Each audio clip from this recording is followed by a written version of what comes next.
Jubilito TV Official. Alright. Inyo, what's up mga kabagis? This is Jubilito TV Official at eto na naman pumuli ang isang edisyon ng ating reaction video mga kalingap at kabagis, no? Pero bago po lahat, mega love shoutout po muna kay Kuya Val Santos Matubang, kay Ate Edna Vlogs, Kalingap Rab, Roelop Malalag, Kalingap Netizens, Kalingap Subscribers, Kalingap Viewers, at ang ating po mga Kalingap Partners. Mega love shoutout po sa inyong lahat.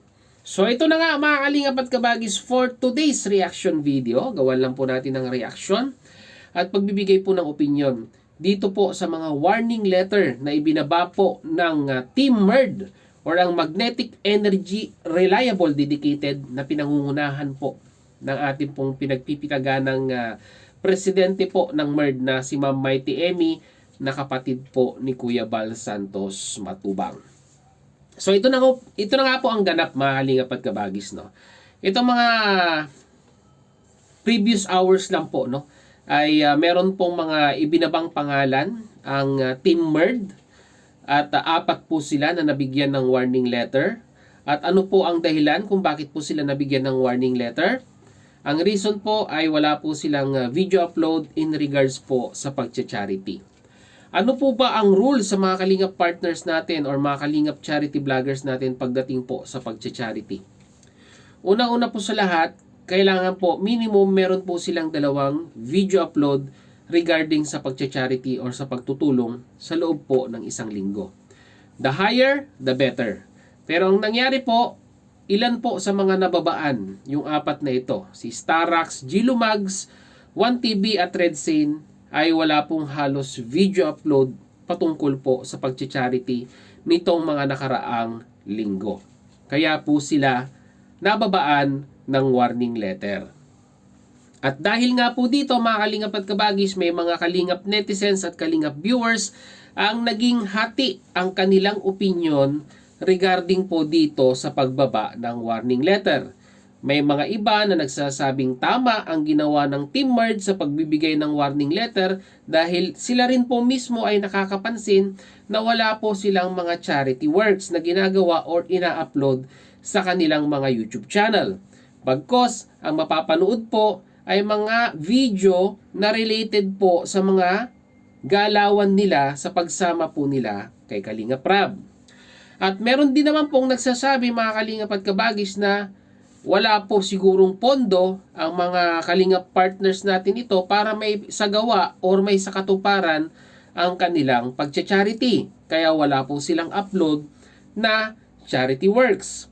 At meron din naman pong mangilan-ngilan na nagsasabi pong exempted na po sila kasi po sila po ay stop di umano or kasama po ni Kalingap Rab sa kanyang pagcha-charity. So titimbangin po natin, no, mga kalingap at kabagis, i-analyze po natin kung ano po ba talaga ang estado ng mga kalingap partners na sumasama po sa isang grupo or sa isang sabihin na nating kasi po tatlong grupo yan, no, mga kalingap at kabagis, no. Grupo ni Kuya Val Santos Matubang, grupo ni Kalingap Rab, at grupo po ni Roelop Malalag. So pag sila po ba ay napasama sa isang grupo, exempted na po sila sa paggawa ng charity? Well, malalaman po natin yan maya-maya lamang po as we discuss regarding nga po dito sa issue na ito. Well, unang-una po sa lahat, mga kalingap at kabagis, no, to give you a brief context regarding po sa organisasyong MERD. Ang dati pong Mighty Emmy Reactors and Defenders na dati po nating kinapapalooban, no, nung bago po tayo malipat muli sa Karepa year 2024 ay nabago po ang meaning ng MERD itong taon na to nung muli po silang sabihin na nating na-activate ika nga, no. So ang dati pong meaning ng MERD ay Mighty Emmy Reactors and Defenders. Ngayon po ang ibig sabihin po niyan ay Magnetic Energy Reliable Dedicated, na syempre po pinangungunahan pa rin po ni Ma'am Mighty Emmy.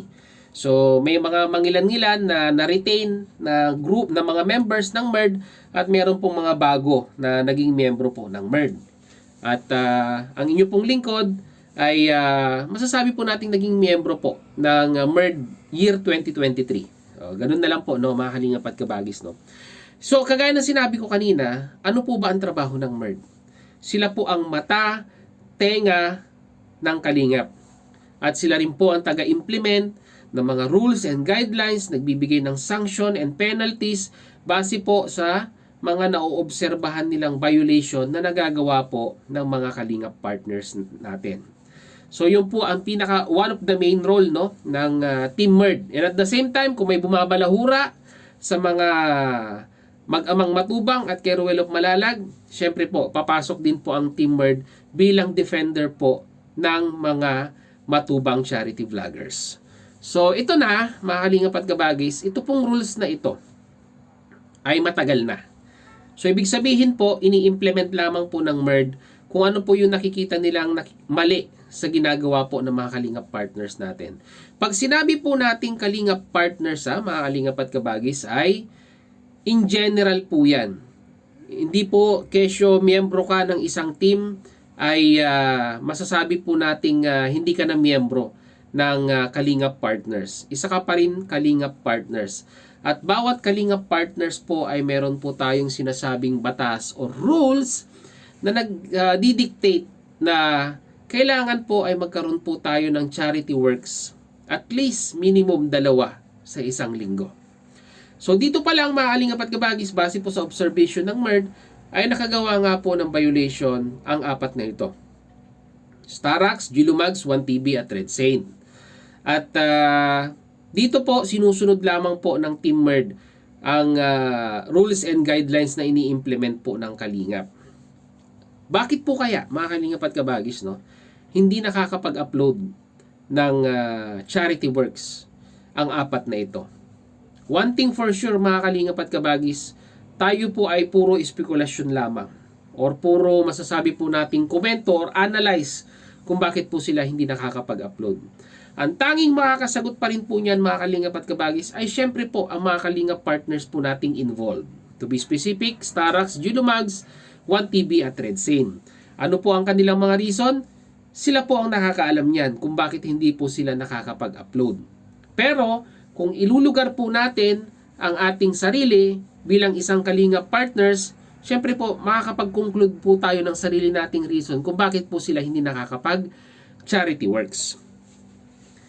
One of the main reasons, sa tingin ko po, mga Kalingap at Kabagis, kung bakit po hindi sila nakakapag-upload ng charity works, ay masyado po silang busy sa pagsama kay Kalingap Prab sa kanyang mga pagcha-charity. Kasi let's consider them, mga Kalingap at Kabagis, na parang stop na rin po ni Kalingap Prab, no? Ang isang organisasyon ay hindi tatakbo pag wala pong sub-organization, ika nga. At ang mga sub-organization na ito, let's say ito si Kalingap Prab, tapos ito po ang structure. May mga tao po yan. At ang mga taong ito ay ang mga Kalingap partners natin na gumagalaw sa baba ni Kalingap Prab para po mapatakbo ang programa ni Kalingap Prab. Hindi naman po pwedeng si Kalingap Prab lang. Sino ang cameraman? Sino ang driver? Sino ang tutulong? 'Di ba? Sino magi-scout? So I am po, mga Kalingap at Kabagis, it is a structuralized organization na kung saan ay hindi po tatakbo ng smooth ang isang proseso pag kulang po ang isa. So ito po ang nakikita ko pong one reason kung bakit po si Starax, Gilumags, 1TB at Red Saint ay hindi po nakakapag-charity. Again, para sa akin lang po yun, hindi ko po talaga alam kung anong main reason. I assume lang po, mga Kalingap at Kabagis, na ito ang one of the main reason. Siguro po makakapag-relate po kayo, mga Kalingap at Kabagis, no? Second, siguro po, mga Kalingap at Kabagis, ay wala pa silang ganong sapat na pondo para po may sakatuparan nila ang kanilang mga charity works. Pwede rin po yan, mga Kalingap at Kabagis, no? Dahil alam naman natin, nowadays, ang mga views po ng mga Kalingap partners natin, kahit kami pong mga reactors, ay medyo sumadsad at napakababa po. Ibig sabihin, mababa ang views, mababa din po ang revenue. So alam naman po natin, mga Kalingap at Kabagis, na talagang majority po ng mga sumasama kay Kalingap Prab ay talagang ito na po ang kanilang sabihin na nating bread and butter, ang pagbablog para po kumita sa platform na ito. Let's admit to the fact, mga Kalingap at Kabagis, real talk po yan. At ito na, ang magic question. Excuses ba ito para hindi sila makagkaroon ng charity works? Well, mga kalingap at kabagis, kung ako po ang tatanungin ninyo, kung dedicated ka sa pagcha-charity, no? Dedicated ka na tumulong sa iyong kapwa, siguro po maisisingit po natin ang 2 beses na pagcha-charity sa isang linggo kung magkakaroon lamang po tayo ng oras. Siguro naman mga kalingap at kabagis, yung 2 araw na hindi ka makakasama kay Kalingap Rab ay hindi magiging malaking impact sa channel mo yon kung magkakaroon ka ng charity works. Let's admit to the fact again mga kalingap at kabagis na pag sila po ay gumagawa ng content regarding po sa mga galawang ginawa nila sa pagsama kay Kalingap Rab ay talaga naman po mataas ang views. At honestly speaking mga kalingap at kabagis, yung mga charity works na i-upload nila ay secondary at talagang masasabi po nating patsambahan na lamang po kung mag-viral. Tama po ba ako mali? Obserbahan nyo po yan. Pag meron silang charity works, pag in-upload, ay swerte na lamang po kung tumaas ang views niyan, mga kalingap at kabagis. Dahil po, real talk again, mas pinapanood po ng mga kalingap netizens natin yung mga galawan nila na nangyayari po sa mundo ni Kalingap Rab, or sabihin na natin dito po sa mga charity works ni Kalingap Rab, dahil naka-engage po ang mga viewers natin sa mga inaabangan nilang mga kino-content po ni Kalingap Rab. Real talk po yan mga kalingap at kabagis. So ano po ang conclusion dito mga kalingap at kabagis, no? Well, kung ako po ang pakikinggan or kung ako po ang magbibigay ng advice dito po sa mga nabigyan ng warning letter, para sa akin po, no, hindi po sasama ang aking loob kung ako po ay mababaan ng warning letter na ito. Bagkos gagawin ko po itong challenge sa aking sarili at papatunayan ko po sa Team Merd na ang pagbibigay nyo ng warning letter ay parang pinaka-wake up call sa akin para muli kong buhayin ang pagcha-chariting aking once na pinunta dyan sa Daet. Alam naman po natin mga kalingap at kabagis, no? Day 1 nang sila po ay pumunta ng Daet, ano po ang reason nila? Para po makita, mapag-aralan kung paano po mag-charity ang mag-amang matubang. At naging bonus point na lang po dahil po sila po ay naging kasakasama ni Kalingap Rab sa pagcha-charity. Pero sana naman po, no, mga kalingap at kabagis, ay huwag po nating kalimutan ang reason kung bakit po tayo nandyan. Para po tumulong, maghanap ng matutulungan at mabigyan ng pag-asa ang mga kababayan po nating nangangailangan po ng tulong ng isang charity vlogger. Yun lang po mga kalingap at kabagis, no? Mag-comment po kayo sa ating comment section kung ano naman po inyong masasabi, opinion, reaksyon dito nga po sa naging warning letter na ibinaba kay Starax TV, Gilumags, 1TV at Redsane. Karapat dapat po ba or hindi po? Kayo na po ang humusga. Lagay nyo po sa ating comment section. Pag-usapan po natin.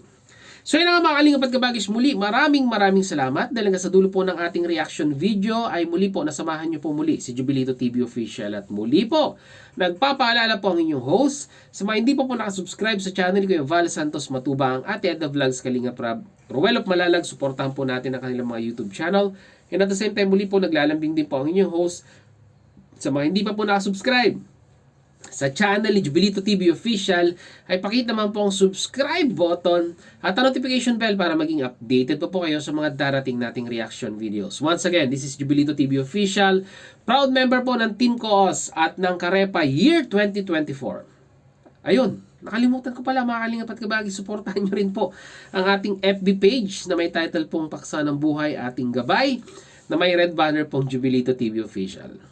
Yun lang po, maraming salamat. Once again, Jubilito TV Official. As I always say mga kalingap and kabagis, peace, God first. God bless po. Bye-bye!